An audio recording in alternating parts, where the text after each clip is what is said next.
Shalom semuanya. Alkitab mengatakan ada dua kekuatan tidak terlihat yang dapat mempengaruhi kehidupan kita secara keseluruhan, yakni berkat dan kutuk. Berkat membuat hidup kita naik, sedangkan kutuk membuat hidup kita turun. Paulus berkata di 2 Korintus 4 ayat 18, "Sebab kami tidak memperhatikan yang kelihatan, melainkan yang tak kelihatan. Karena yang kelihatan adalah sementara, sedangkan yang tak kelihatan adalah kekal. Karena yang tak kelihatan itu lebih kuat daripada yang kelihatan. Maka sekali berkat dan kutuk itu dilepaskan, akan membuatnya berlanjut dari generasi ke generasi hingga terjadi sesuatu yang dapat menghilangkan dampaknya." Jadi kutuk adalah penghalang tidak terlihat yang dapat menghalangi orang bisa mendapatkan berkat dari Tuhan. Sebagai contoh, ada orang yang sudah bekerja keras, rajin, pintar, tapi masih saja belum bisa mendapat kesuksesan. Aneh, tetapi kita sering melihatnya terjadi. Ada juga orang yang sudah berhasil menjadi kaya, namun kita lihat dia sering mendapat masalah dalam hidupnya. Ini diakibatkan oleh karena adanya kutuk yang menghalangi orang tersebut untuk menikmati kekayaannya.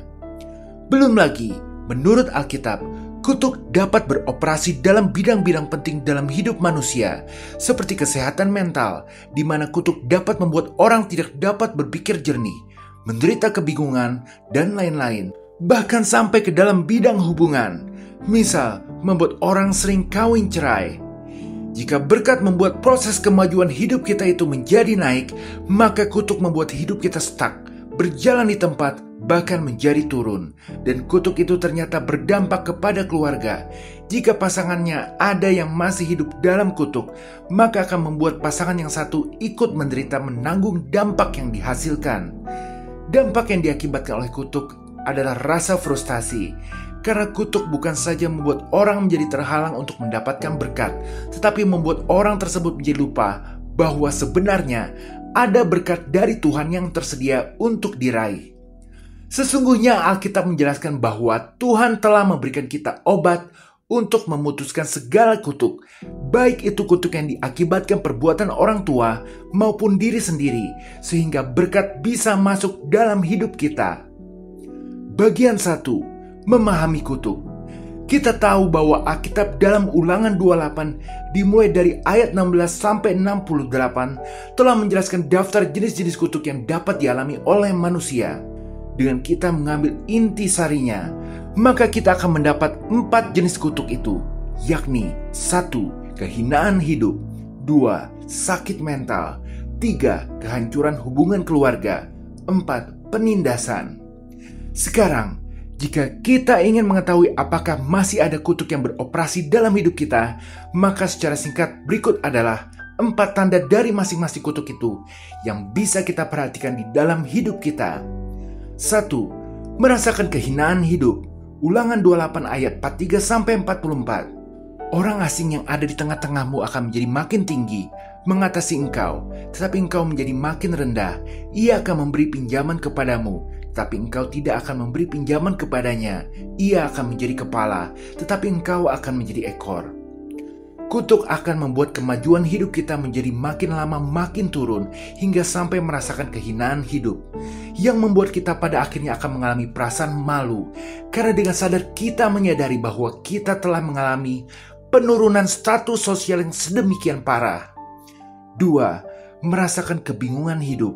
Ulangan 28 ayat 28 tertulis, Tuhan akan menghajar engkau dengan kegilaan, kebutaan, dan kehilangan akal. Kutuk dapat beroperasi dalam relung pikiran manusia, menyebabkan kebutekan pikiran, membuat untuk belajar sesuatu hal yang baru terasa malas dan susah. Kebingungan dan rasa stres mengikuti, sehingga lama-kelamaan menjadi terkucil dan tertinggal. 3. Mengalami keretakan hubungan keluarga. Ulangan 28 ayat 41. Engkau akan mendapat anak-anak lelaki dan anak-anak perempuan, tetapi mereka bukan bagi dirimu, sebab mereka akan menjadi tawanan. Kutuk dapat menyebabkan kehancuran keluarga, seperti pasangan yang gampang untuk berselingkuh, lalu cerai, atau anak-anak yang terlibat dengan kejahatan, yang pada intinya akan menyebabkan hubungan antar anggota keluarga tidak lagi harmonis. 4. Terikat oleh suatu hal yang menindas. Ulangan 28 ayat 33 tertulis, suatu bangsa yang tidak kau kenal akan memakan hasil bumimu dan segala hasil jerih payahmu. Engkau akan selalu ditindas dan diinjak. Perhatikan kata engkau akan selalu ditindas dan diinjak. Kutuk ini akan membawa suatu bangsa yang sebelumnya tidak dikenal orang itu, seperti judi, alkohol, atau obat-obat terlarang yang dapat menindas orang tersebut hingga memakan habis hasil jerih payah. Kita lihat bagaimana orang dapat tertindas oleh kebiasaan buruk yang mengikatnya. Bahkan orang kaya jika terdapat kutuk ini pun tidak bisa menikmati kekayaannya. Oleh karena dia tertindas akan suatu hal seperti ambisi, iri dengki, dan lain-lain. Demikianlah tanda dari masing-masing kutuk itu. Yang perlu kita ingat selalu adalah jika kita merasa bahwa kita memiliki satu atau bahkan lebih dari masing-masing kutuk itu, bukan berarti hidup kita berada di bawah kutuk. Bisa jadi yang kita alami merupakan suatu bentuk cobaan atau konsekuensi dari kesalahan yang diizinkan Tuhan terjadi agar iman kita menjadi dewasa. Sebagai contoh, misal kutuk kehancuran keluarga, orang yang berada di bawah kutuk ini biasanya memiliki orang tua atau saudara yang juga berada dalam kutuk, seperti mudah selingkuh, kawin cerai, atau konflik dengan anak. Atau contoh penindasan, misal karena judi. Biasanya dalam keluarga besar yang berada dalam kutuk ini, banyak anggota yang sering main judi dan tertindas karenanya, dan lain-lain. Jika hanya kita sendiri yang mengalami kemungkinan, itu bukan kutuk. Ini dikarenakan menurut Alkitab, kutuk sebelum dipatahkan akan terus berlanjut dari generasi ke generasi berikutnya.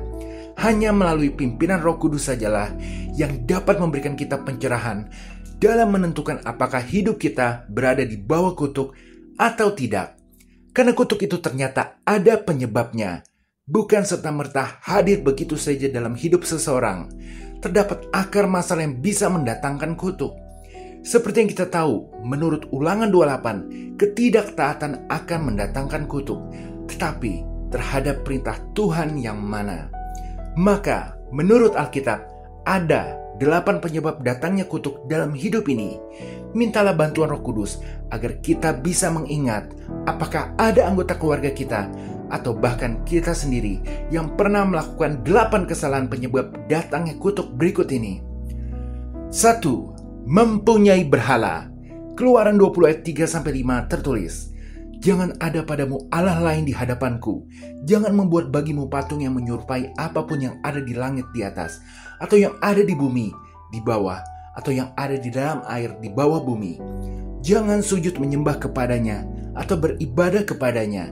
Sebab aku, Tuhan Allahmu, adalah Allah yang cemburu, yang membalaskan kesalahan bapa kepada anak-anaknya, kepada keturunan ketiga dan keempat dari orang-orang yang membenci aku. Mempunyai berhala adalah suatu tindakan menyembah sesuatu selain Tuhan. Ini berarti menempatkan segala sesuatu, baik benda mati, gagasan, atau bahkan orang, pada posisi yang lebih tinggi daripada Tuhan. 2. Melakukan perbuatan immoral.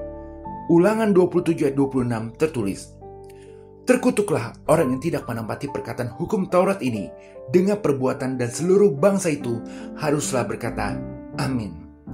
Tindakan yang bertentangan dengan moral atau etika adalah perbuatan immoral. Ini termasuk dengan selingkuh, tidak menghormati orang tua, mencuri, dan lain-lain. 3. Mengutuk bangsa pilihan. Kejadian 12 ayat 2-3 tertulis, Aku akan membuat engkau menjadi bangsa yang besar dan memberkati engkau, serta membuat namamu masyhur, dan engkau akan menjadi berkat. Aku akan memberkati orang-orang yang memberkati engkau dan mengutuk orang-orang yang mengutuk engkau, dan olehmu semua kaum di muka bumi akan mendapat berkat. Sekitar 4.000 tahun yang lalu, Tuhan telah memilih satu orang yang melalui keturunannya akan menjadi saluran Tuhan untuk memberkati semua bangsa. Orang itu adalah Abraham, yang keturunannya yaitu Israel. Alkitab dengan jelas berkata, siapa yang memberkati Abraham, Ishak, dan Yakub serta keturunannya akan mendapat berkat. Sebaliknya, yang mengutuki akan mendapat kutuk. 4. Memilih jalan duniawi. Yeremia 17 ayat 5 tertulis, "Beginilah firman Tuhan, terkutuklah orang yang mengandalkan manusia, yang mengandalkan kekuatannya sendiri, dan yang hatinya menjauh daripada Tuhan. Adalah orang yang telah mengenal dan mengalami kasih karunia Tuhan, tetapi dia memutuskan untuk meninggalkan Tuhan, lalu mulai mengandalkan kekuatan sendiri dalam menjalani hidup." 5. Bersumpah palsu. Zakaria 5 ayat 4 tertulis, "Aku telah menyuruhnya keluar, demikianlah firman Tuhan semesta alam, supaya itu masuk dalam rumah pencuri dan ke dalam rumah orang yang bersumpah palsu demi namaku, dan supaya itu bermalam di dalam rumah mereka dan memusnahkannya, baik kayunya maupun batu-batunya." Ini adalah tentang tidak menempati janji yang telah diucapkan demi nama Tuhan, seperti bersumpah telah mengucapkan kebenaran namun ternyata bohong, atau bersumpah akan melakukan sesuatu ternyata tidak dilakukan. Maka Yesus mengajarkan jangan kita sekali-kali bersumpah demi apapun. 6. Kutuk dari figur otoritas kita. Kejadian 9 ayat 24-25 tertulis, "Setelah Nuh sadar dari mabuknya dan mendengar apa yang dilakukan anak bungsunya kepadanya, berkatalah ia, 'Terkutuklah Kanaan, hendaklah ia menjadi hamba yang paling hina bagi saudara-saudaranya.'" Seorang ayah memiliki otoritas terhadap anak-anaknya. Kita dapat melihat di sepanjang Alkitab bagaimana berkat dari ayah akan benar-benar sampai kepada anak-anaknya. Demikian juga kutuk. Seorang suami bisa mengutuki istrinya karena meskipun kedudukan pria dan wanita itu sama di mata Tuhan, tetapi di dalam pernikahan suami diberikan otoritas terhadap istri. Maka mulut adalah sumber hidup dan mati bagi manusia, karena dari mulut yang satu bisa keluar berkat maupun kutuk. 7. Mengutuk diri sendiri.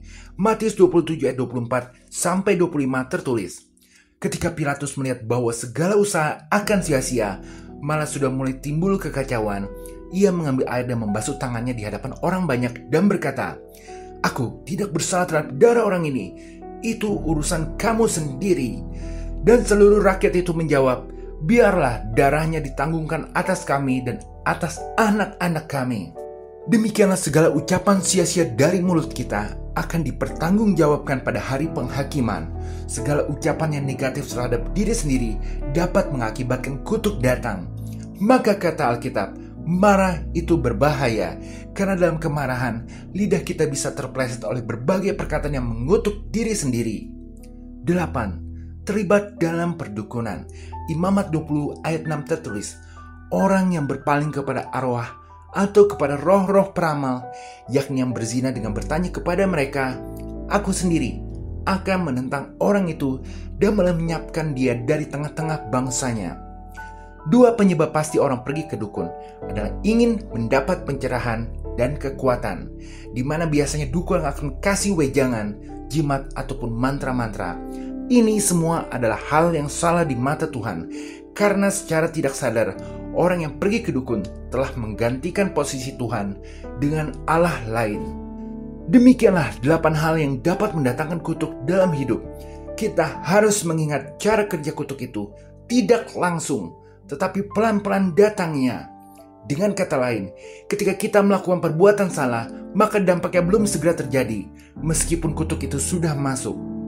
Seperti api kecil yang bila tidak dipadamkan dapat membakar seluruh rumah, kutuk itu bila tidak dipatahkan, maka pada akhirnya akan menguasai seluruh hidup kita, menghalangi segala berkat Tuhan, dan membuat kita frustasi. Bagian 2. Mematahkan kuasa kutuk agar berkat masuk. Berikut adalah rahasia mematahkan kuasa kutuk menurut Alkitab agar berkat tidak lagi terhalang. Keterbukaan adalah awal dari pemulihan. 1 Yohanes 1 ayat 9 tertulis, "Jika kita mengaku dosa kita, maka ia adalah setia dan adil, sehingga ia akan mengampuni segala dosa kita dan menyucikan kita dari segala kejahatan." Keterbukaan berarti mengakui segala kesalahan, dosa atau kelemahan kita kepada Tuhan. Ini merupakan fondasi yang kuat untuk memulai proses pemulihan. Kita membuka diri untuk menerima kasih karunia dan pengampunan dari Tuhan. Kasih karunia adalah belas kasihan. Kita memohon agar Tuhan mau berbelas kasihan kepada kita, agar mau memberikan segala pengampunan atas dosa-dosa yang mendatangkan kutuk. Ingatlah selalu, meskipun dosa orang tua tidak mungkin menjadi kita tanggung, seperti yang tertulis dalam Yehezkiel 18:20. Orang yang berbuat dosa, itu yang harus mati. Anak tidak akan turut menanggung kesalahan ayahnya, dan ayah tidak akan turut menanggung kesalahan anaknya. Orang benar akan menerima berkat kebenarannya, dan kefasikan orang fasik akan tertanggung atasnya. Tetapi kita tetap merasakan dampak jahat dari kesalahan orang tua kita. Seperti Hawa yang memakan buah terlarang, kita telah mewariskan kecenderungan untuk berbuat dosa yang sama dari orang tua kita. Maka cara terbaik adalah mengakui segala hal yang terjadi dalam hidup kita. Apakah itu kegagalan, apakah itu kebingungan, apakah itu keretakan atau penindasan, adalah betul-betul akibat kesalahan kita. Itulah sikap yang Tuhan ingin kita kerjakan, yakni kita mengambil tanggung jawab penuh atas semua yang telah terjadi dalam hidup kita. Dengan sengaja kita tidak lagi mencari alasan atau pembenaran, tetapi yang ada, kita mengakui semua kesalahan kita dan memohon belas kasihan agar Tuhan mau mengampuni. Inilah yang dinamakan dengan pertobatan sejati. Keterbukaan bukan hanya terjadi satu kali, tetapi merupakan proses yang berkelanjutan sepanjang hidup kita. Karena iblis seringkali membuat kita lupa dengan kesalahan kita sendiri. Sebaliknya, Roh Kudus akan mengingatkan bahwa kita belum bertobat akan kesalahan yang belum lama ini kita buat. Bahkan Roh Kudus akan mampu membukakan bahwa kita pernah melakukan dosa yang dapat mendatangkan kutuk. Seperti, waktu itu saya pernah berkata yang negatif. Saya harus mengakui di hadapan Tuhan untuk meminta maaf. Maka setiap kali diingatkan Roh Kudus, kita harus mengakuinya kepada Tuhan segala kesalahan kita, lalu memohon ampun agar kesalahan itu tidak menjadi penghalang bagi kita dalam menerima berkat. Yang perlu kita ingat selalu mengenai dosa keturunan, bahwa kita tidak perlu memohon ampun atas dosa tersebut, karena dosa itu yang melakukan bukan kita, tetapi kita bisa berdoa agar dampak kerusakan yang dihasilkan bisa kita hindari. Misal, ayah berselingkuh membuat anak putus sekolah, kita bisa berdoa agar kedepannya tetap terpelihara, meskipun tanpa ada ayah yang memberi nafkah, dan lain-lain. Sekarang, hal yang terpenting dari ini semua adalah kita mau mengampuni orang yang bersalah kepada kita, agar Tuhan mau mengampuni kita. Jika ada figur otoritas yang mengutuk kita, seperti orang tua atau suami yang mengutuk, kita bisa bawa permasalahan ini kepada Tuhan lewat doa. Ada bagian yang harus kita lakukan, seperti meminta maaf jika kita memang salah terhadap otoritas. Roh Kudus akan mengingatkan kita, akan tetapi ingatlah selalu, kutuk tidak akan kena bila tidak ada penyebabnya. 2. Hal yang menjadi rahasia Tuhan adalah cara kerja Tuhan dan datangnya waktu Tuhan. Ketika kita telah mematahkan kuasa kutuk, maka berkat akan segera masuk. Namun, seperti yang Alkitab jelaskan, cara Tuhan bekerja itu rahasia, tidak dapat kita selami, dan waktu Tuhan itu datang juga rahasia, tidak ada yang bisa menebak. Maka yang bisa kita perbuat adalah tetap menjaga iman kita kepada Tuhan Yesus. Melalui pengorbanannya di kayu salib, Yesus Kristus telah menyediakan satu-satunya jalan bagi kita untuk bisa terlepas dari kutuk. Seperti yang telah dijelaskan oleh Alkitab, Tuhan Yesus menjadi terkutuk di kayu salib agar kita bisa dapat menerima berkat. Kutukan yang menimpa Yesus didefinisikan sebagai kutukan hukum Taurat. Ini mencakup semua kutukan yang dicantumkan dalam Ulangan 28. Setiap kutukan ini secara keseluruhan menimpa Yesus. Galatia 3:13 tertulis, Kristus telah menebus kita dari kutuk hukum Taurat dengan jalan menjadi kutuk, karena kita sebab ada tertulis, terkutuklah orang yang digantung pada kayu salib. Kita melihat perjalanan Yesus menuju kayu salib adalah kisah penderitaan yang mendalam. Ia menanggung kehinaan, tekanan mental hingga berdarah-darah, tertindas, merasakan ditinggal oleh murid-muridnya, bahkan oleh Bapa. Di tengah semuanya itu, Yesus tetap teguh dan setia, terus bertahan menyelesaikan demi kita, hingga pada akhirnya, ketika Yesus berkata, "Sudah selesai," lalu menyerahkan nyawanya, maka Tuhan Yesus telah membuka jalan bagi kita untuk memperoleh kelepasan sepenuhnya dari segala kutuk dan masuk ke dalam berkat-berkat yang dijanjikan.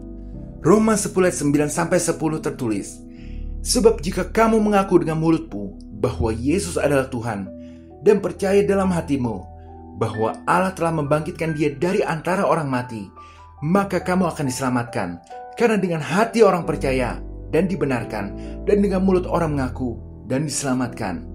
Dengan mengakui iman kita melalui mulut dan selalu mengucap syukur, maka janji keselamatan Tuhan pasti datang untuk memelihara roh, jiwa, dan tubuh kita dengan tak bercacat sampai pada kedatangan Yesus Kristus, Tuhan kita. Haleluya! Amin. Jika berkenan, berikan like, share, dan subscribe, serta komen. Tuhan Yesus memberkati.